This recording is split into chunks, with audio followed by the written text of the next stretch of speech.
Bonsoir, j'espère que vous allez bien. On se retrouve pour un tout nouvel épisode de Jardin de Vie. Ça fait longtemps que j'ai pas posté quelque chose, j'avais super bien commencé ces podcasts en vous postant des publications régulièrement sur le compte Instagram et sur Spotify, et pendant un petit temps, je sais pas pourquoi, j'ai plus rien posté du tout. Je me suis peut-être mis un peu trop de pression, je sais pas. Donc promis, cette fois-ci, je m'y mets à fond et je pense vous partager un épisode toutes les semaines, le dimanche à 20h30, parce que c'est le moment où je prenais le temps d'écrire mes histoires dans mon journal intime quand j'étais plus jeune.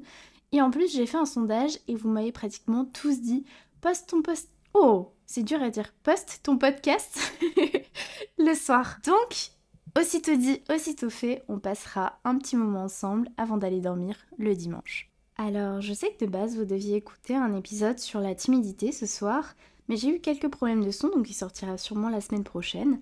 Et je me suis dit, pourquoi pas du coup vous parler de mes relations amoureuses et de ma vision de l'amour avant, quand j'étais un petit peu plus jeune, de comment j'ai évolué dans mes relations, de ce que j'ai appris de celles-ci, et comment j'ai fait pour que mes relations amoureuses deviennent les plus saines possibles. Je sais pas encore si cet épisode vous apportera des conseils, mais je me dis que dans tous les cas, c'est toujours bien de raconter ses propres expériences, parce que je trouve qu'on s'identifie toujours à un détail en particulier quand quelqu'un raconte quelque chose, et peut-être que ça vous aidera à éclaircir certaines choses dans vos propres relations ou juste vous vous sentirez moins seul.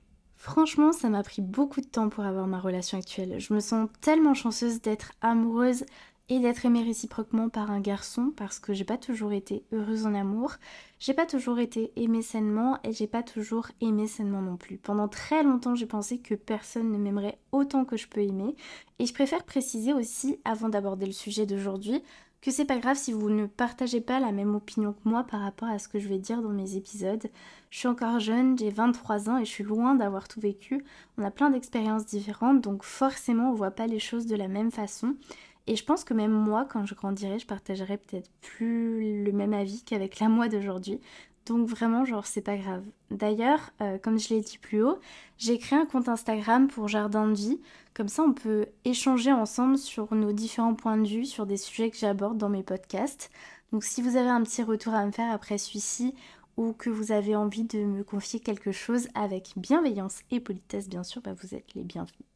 Voilà, je vais commencer à parler de mes relations amoureuses en vous racontant tout d'abord une anecdote. J'ai la chance d'avoir des parents qui ne sont pas divorcés. Ils s'aiment toujours après plus de 35 ans de relation et 30 ans de mariage. Mes parents se sont rencontrés très jeunes. Ils ont eu le coup de foudre dans un bus pour aller au lycée. Puis au bal de fin d'année, mon père a invité ma mère à danser et ils se sont plus jamais quittés. Vraiment, quand je vous raconte ça, je me dis mais waouh, genre on dirait un film.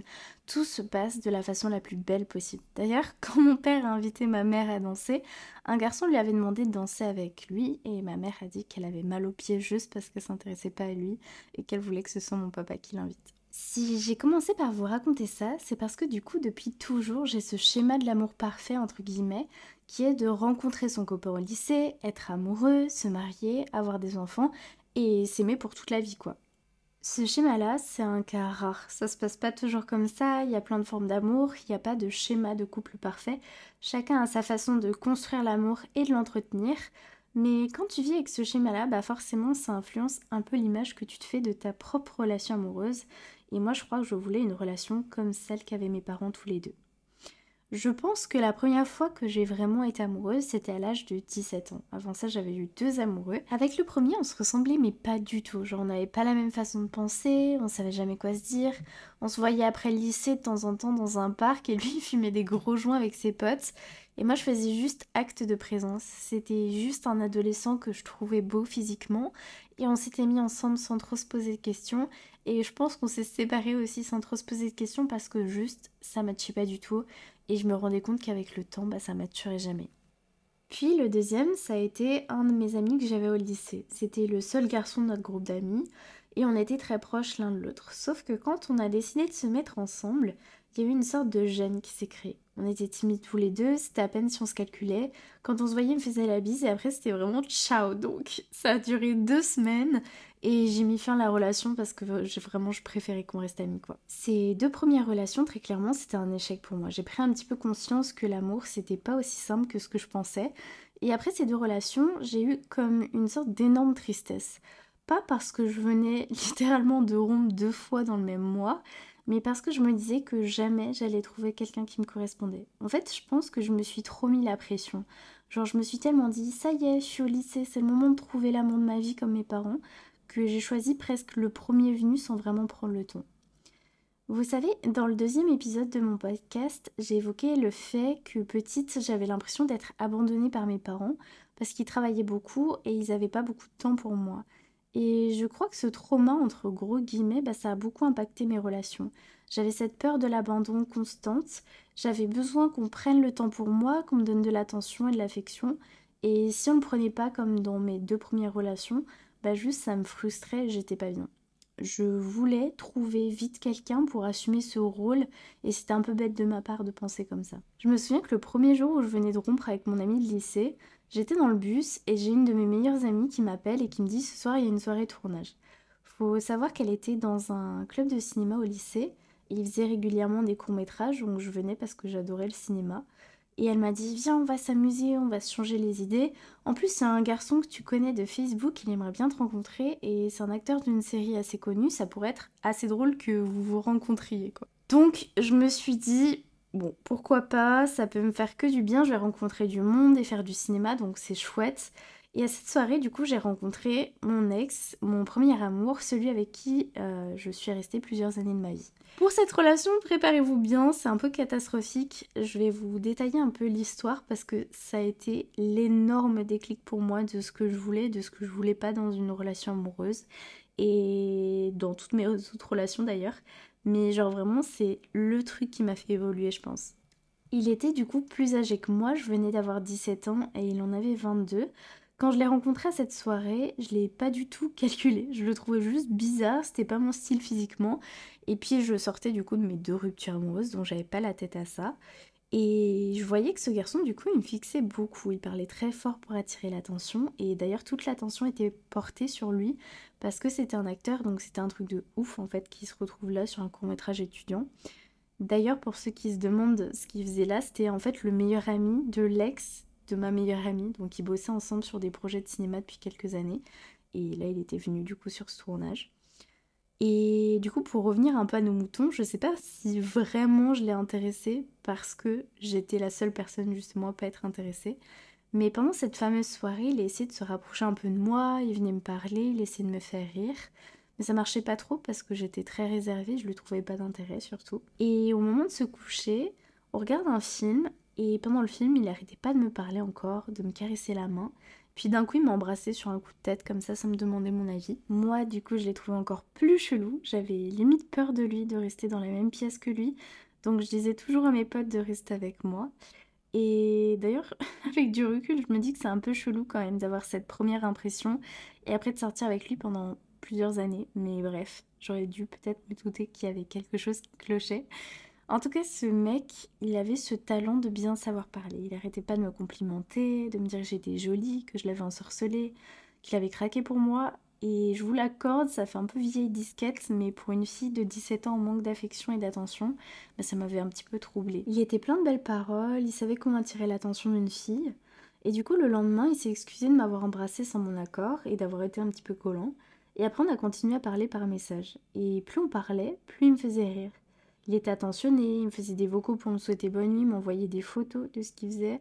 Et en me parlant presque tous les jours, j'ai développé une sorte de dépendance. Genre j'attendais ces messages avec impatience petit à petit. C'était la première fois qu'un garçon me donnait de l'importance, il voulait tout le temps qu'on se revoie. Et en le voyant, je commençais à bien l'aimer petit à petit, lui il commençait à mettre de la distance. C'était genre vraiment le mec en mode fuis-moi je te suis-moi je te fuis quoi. Donc pendant plusieurs jours, il me donnait plus aucune nouvelle. Puis après il revenait, puis il partait. Je me souviens qu'on s'est revus une deuxième fois et que ma mère l'a rencontré et elle m'a avoué d'ailleurs des années plus tard qu'elle comprenait pas comment il avait pu me plaire. On était si différents mais je sais pas, il était plus grand, je me disais qu'il était forcément plus mature, qu'un garçon comme ça il avait déjà vécu plein d'expériences et que forcément il saurait m'apporter ce que je cherche dans une relation amoureuse. Puis il était drôle et ça lui donnait beaucoup de charme. Je sais pas si c'est le fait d'être acteur aussi, mais il avait une certaine aisance, il avait honte de rien et ça m'impressionnait beaucoup parce que je pense que je voulais être un peu comme lui. Le deuxième jour où je l'ai vu, il agissait avec moi comme si on était ensemble. Il me tenait la main, il m'embrassait, il était très tactile avec moi. Et puis il m'a dit que je lui plaisais, mais qu'il voulait pas s'engager avec moi, qu'il avait peur d'être en couple et que ça changerait jamais. Donc faut savoir que je suis taureau, ascendant taureau, signe lunaire taureau. Donc autant vous dire que être têtu, c'est un adjectif qui me qualifie. Et quand il m'a dit ça, j'étais en mode bon. Alors attends, tu me dragues, tu me fais m'attacher à toi, et après tu me dis que nous deux ça arrivera jamais, mais c'est mal me connaître. Vraiment, je me suis mis dans la tête que je ne laisserai jamais partir quelqu'un qui m'accorde de l'importance. Donc je voulais pas le laisser partir. Donc pendant plusieurs mois, il m'a fait poroter, toujours en me disant des mots doux, puis à plus me donner de nouvelles. Il m'invitait chez lui, on s'embrassait, on agissait comme un couple, et quand je repartais, c'était comme si de rien n'était. J'étais juste une connaissance pour lui. Et le problème, c'est que j'ai commencé à m'attacher et à souffrir de cette relation. Je savais que je pouvais pas continuer comme ça, mais j'arrivais pas à partir. En fait, dès que je m'éloignais, il faisait tout pour que je revienne vers lui et que je m'attache encore plus. Donc j'avais l'impression d'être un peu prise au piège. Je le voyais partir en vacances, revenir avec des suçons dans le cou. Et je savais qu'il voyait d'autres filles, mais naïve que j'étais, je pensais que peut-être un jour il se dirait que j'étais spéciale et que j'en valais la peine. Donc je lui laissais de l'espace et j'étais là pour lui s'il avait besoin. Et avec le temps, il a développé des sentiments pour moi. Il a fini par m'avouer qu'il m'aimait et qu'il voulait sortir avec moi. Donc j'étais très très heureuse. On a vécu des premiers mois fabuleux, on voyageait beaucoup, on s'aimait beaucoup aussi, il avait totalement changé d'optique. Je m'excuse, derrière moi il y a Oupi, mon chat qui est en train de manger des croquettes. Du coup, si vous entendez un petit bruit, bah c'est lui qui participe un petit peu au podcast. Du coup, je disais qu'il avait totalement changé d'optique. Lui qui voulait pas s'engager et qui voulait rester seul toute sa vie, bah il se retrouve avec moi. Puis après mon bac, il m'a demandé de venir habiter avec lui à Marseille. Il avait un appartement là-bas. Et j'ai accepté après mon bac, j'ai pas continué mes études pour être dispo pour lui. Et à partir de ce moment-là, tout a changé. Il est redevenu le mec indécis qui veut pas de responsabilité et le fait que j'emménage avec lui, je pense que ça l'a un peu brusqué. Petit aparté aussi, il était giga chelou, genre vu qu'il est acteur, dès qu'il jouait avec une fille, j'avais l'impression qu'il avait une sorte de trouble de la personnalité. Il se transformait en son personnage et il kiffait toutes les actrices avec qui il jouait. Mais bref, du coup un soir, il m'a réveillée en pleine nuit, on était chez lui à 1 heure de chez mes parents. Et il m'a dit que j'étais un poids pour lui, qu'il dormait plus et il mangeait plus à cause de moi depuis des jours.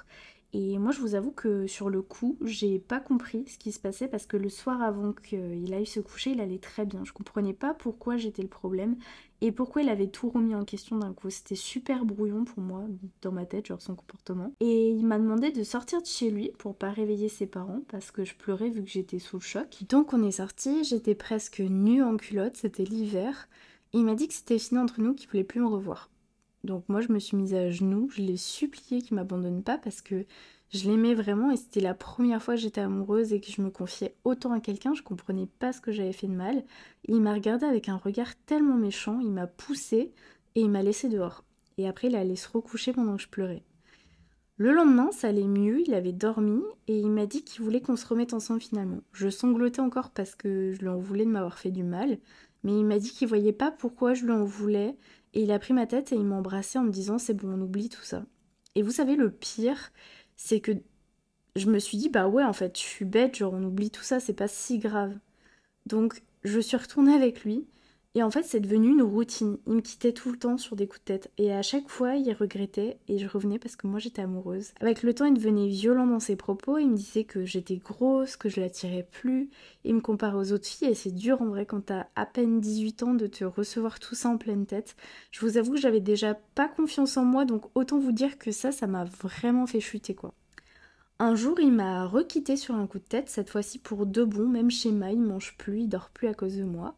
Et pour vous dire le culot, il m'a quitté au téléphone et il m'a dit que j'en valais pas la peine et qu'il avait la flemme de se déplacer pour me quitter en vrai.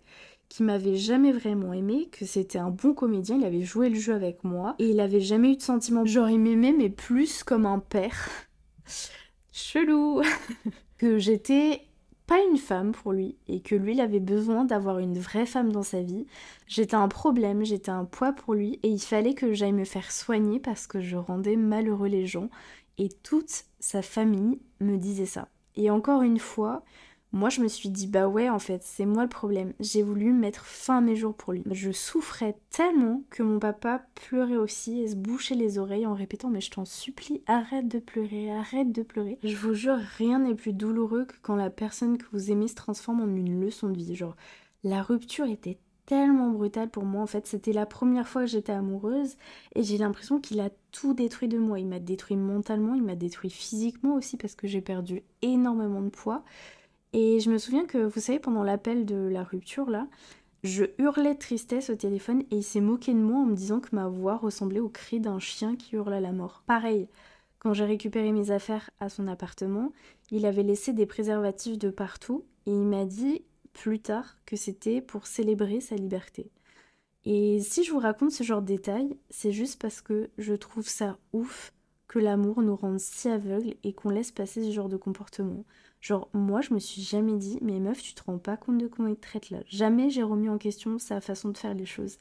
Je l'ai tellement aimé fort que j'ai essayé de le réparer pendant qu'il me brisait. Pendant plus d'un an, j'ai essayé de me reconstruire. En vrai, c'était giga dur parce que même si c'était un gros crétin, bah forcément, je voulais qu'il revienne dans ma vie. Vous savez, genre la dépendance affective, tout ça, tout ça. Bref, c'était pas ouf.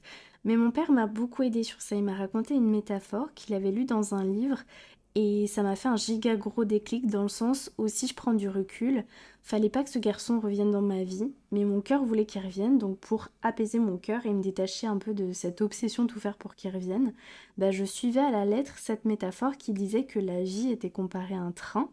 Dans le train, on fait des rencontres, on papote avec des gens et surtout on crée des relations avec ces personnes, qu'elles soient amicales ou amoureuses.